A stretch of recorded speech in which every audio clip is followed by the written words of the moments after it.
سرکار کے ایک صحابی ہیں جن کا نام ہے حضرت جابر بن عبداللہ رضی اللہ تعالیٰ عنہ. ان کے باپ کا انتقال ہو گیا. حضرت جابر کے باپ کا انتقال ہوا. اب رب کے نبی کی دعا دیکھیں. جب انتقال ہوا حضرت جابر کے والد نے یہودیوں کو قرض دینا تھا, کافی سارا قرض. تو اب کھجوروں کا باغ ہے, چھوٹا سا باغ ہے, تو ان کے والد نے کافی سارا یہودیوں کو قرض دینا تھا. اب ظاہر ہے جب باپ چلے جائے گا تو اس کا بیٹا ہے نا, اس نے قرض ادا کرنا ہے نا باپ کی جگہ پہ. حضرت جابر کے والد کا انتقال ہوا. انتقال کے بعد یہودیوں کا قرض تھا. جابر پاک حیران و پریشان ہے, چھوٹا سا باغ ہے, اب میں اگر یہ قرض ادا کرتا ہوں تو گھر نہیں چلتا, گھر چلاتا ہوں تو قرض ادا نہیں ہوتا. اب حیران و پریشان ہے. تو دائیں بائیں آگے پیچھے جاتے گئے تو ذہن میں بات آئی, تو ایسا کرتا ہوں مصطفیٰ کے پاس جاتا ہوں, حضور کو سارا ماجرا سناتا ہوں, آقا دعا کریں گے رب فیصلہ فرما دے گا. اچھا, رب کو بہتری والا معاملہ فرما دے گا, میرے حق میں اللہ بہتری فرما دے گا. توجہ رکھیں.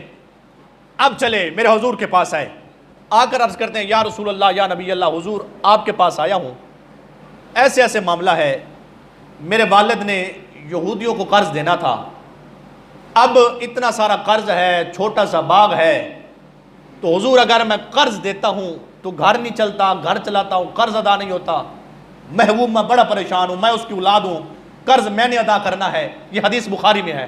حضور کرم کریں. تو میرے نبی نے پتہ کیا فرمایا؟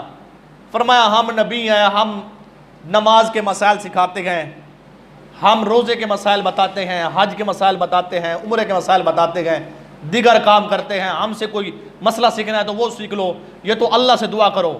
آقا نے یہ نہیں فرمایا یہ تو وہ کہے جو کچھ کر نہ سکتا ہو. حضور نے نہیں فرمایا میں نبی ہوں, میں تو مسئلہ سکھانے آیا ہوں, مجھ سے نماز کا مسئلہ پوچھنا ہے وہ پوچھو, زکوٰۃ کا مسئلہ پوچھنا ہے وہ پوچھو, حج کے ارکان پوچھنے ہیں اور مسئلہ طلاق کا کوئی اور پوچھنا ہے پوچھو, لیکن یہ تو اور معاملہ ہے نا, اللہ سے دعا کرو. آقا نے نہیں فرمایا یہ تو وہ کہے جو کچھ کر نہ سکتا ہو. میرے نبی تو رب کی عطا سے سب کچھ کر سکتے گئے, حضور تو رب کی عطا سے سب کچھ کر سکتے گئے. اب دیکھیے حضور نے کیا فرمایا؟ فرمایا یہی بات ہے. جی حضور یہی بات ہے. میرے آقا کے غلام توجہ رکھیں, ہوتا کیا ہے؟ حضور نے فرمایا پھر ایسا کرو, آپ چلو اپنے گھر میں, فرمایا جتنی کھجوریں ہیں نا, چھوٹا سا باغ ہے نا. جی حضور. فرمایا ساری کھجوریں توڑ کے اکٹھا کرو, جمع کرو, ساری کھجوریں اکٹھا کرو, جمع کرو. جی حضور پھر کیا؟ آقا نے فرمایا یہ جمع کرو.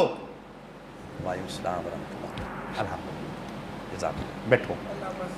حضور نے فرمایا جمع کرو ساری کھجوریں. جی حضور میں جمع کروں. آقا نے فرمایا جمع کرو ساری کھجوریں توڑ کے, میں آتا ہوں دعا کرتا ہوں, میں آتا ہوں دعا کرتا ہوں. اب جابر بن عبداللہ ہے, قرض دینا ہے یہودیوں کو, چھوٹا سا باغ ہے, کھجوریں تھوڑی سی ہیں, والد کا قرض ہے, ان کا انتقال ہو گیا. اب قرض دیتے ہیں گھر نہیں چلتا, گھر چلاتے ہیں قرض ادا نہیں ہوتا. دیکھیے توجہ رکھیں. جب حضور نے فرمایا نہ فرمایا تم گھر چلو, کھجوریں توڑ کے جمع کرو, میں آتا ہوں دعا کرتا ہوں. میرے حضور کے غلام توجہ رکھیں. وہ آئے گھر میں, صحابی رسول تھے نا, جب گھر آئے کھجوریں توڑی, جمع کی, جمع کرنے کے بعد انتظار کرتے ہیں مصطفیٰ کا. تھوڑا سا ہی ٹائم گزرا, میرے حضور تشریف لائے. تو حضور نے کی دعا, آپ نے دعا کی, دعا کرتے کرتے میرے حضور نے دعا ختم کی. حضور گھر چلے.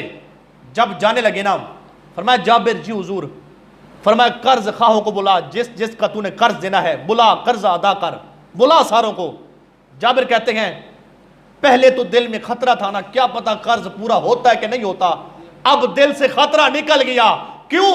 کہا پہلے میں نے جمع کی تھی, اللہ کے نبی آ گئے ہیں, اب مصطفیٰ نے دعا کر دی ہے, میرا پکا یقین تھا اب رب اس میں برکت پیدا فرما دے گا,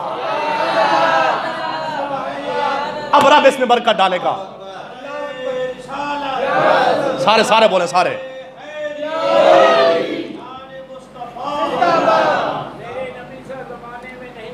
واہ واہ، توجہ ہے کہ نہیں؟ اب سنیے حضور کے غلاموں، توجہ رکھیں، میرے رسول کی حدیث بخاری میں ہے، حضور نے دعا کی، واپس پلٹے۔ ہم دعا کریں نا، ہماری دعا کیا ہے؟ اللہ سنے یا نہ سنے، یہ میرے مصطفیٰ کی دعا ہے۔ میرے امام کہتے ہیں اجابت کا صحرا، عنایت کا جوڑا، دلہن بن کے نکلی دعائے محمد، اجابت نے جھک کر گلے سے لگایا بڑے ناز سے جب دعائے محمد۔ امام کہتے ہیں لوگوں سنو، ہم دعا کریں، کوئی پیر فقیر دعا کرے، گناہگار دعا کرے، اللہ قبول کرے یا نہ کرے، لیکن کہتے ہیں جب حضور ہاتھ اٹھاتے تھے نا، ہوتا کیا تھا؟ ہم دعا کریں، اللہ قبول کرے پھر بھی رب ہے، قبول نہ کرے پھر بھی رب ہے۔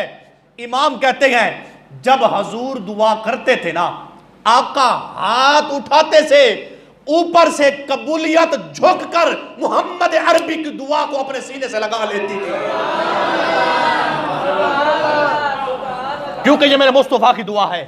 اب رکیے، حضور نے دعا کی، جب دعا کی نا حضور واپس پلٹے، جب حضور آئے نا واپس تو حضرت جابر بن عبداللہ مصطفیٰ کے صحابی ہیں رضی اللہ تعالیٰ عنہ، قرض خواہ آئے، آپ اٹھاتے گئے دیتے گئے، جتنا قرض تھا اٹھاتے گئے دیتے گئے دیتے گئے دیتے گئے دیتے گئے، اتنا قرض تھا، کھجوریں تھوڑی تھیں، قرض ادا کرتے ہیں گھر نہیں چلتا، گھر چلاتے ہیں قرض ادا نہیں ہوتا۔ اب حضور کی دعا ہے، ہوتا کیا ہے؟ حدیث بخاری میں ہے، کوئی گپ شپ نہیں،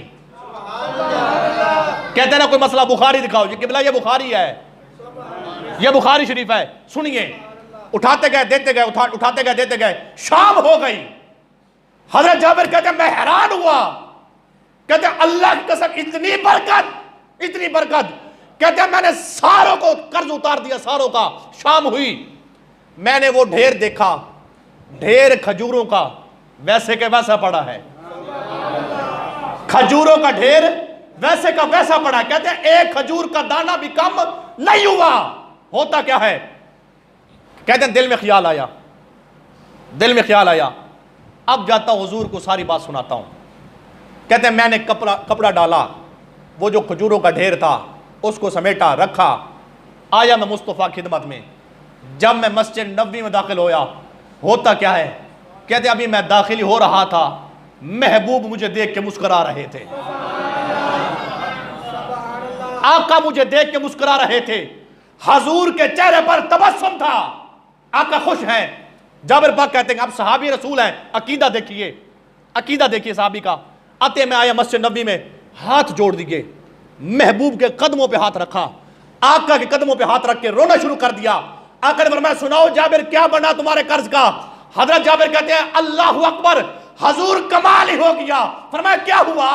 حضور اتنا قرض تھا، کھجوریں تھوڑی تھی، اگر قرض ادا کرتا ہوں گھر نہیں چلتا تھا، گھر چلاتا تھا قرض ادا نہیں ہوتا تھا۔ فرمایا پھر آپ نے دعا کی، حضور میں نے سارا قرض اتار دیا ہے، مجھے قسم ہے اس رب ذوالجلال کی، میں نے سارا قرض اتار دیا۔ جملہ سن کے بولنا، آقا سارا قرض اتر گیا ہے، کھجور کے ڈھیر میں سے ایک دانہ بھی کم نہیں ہوا۔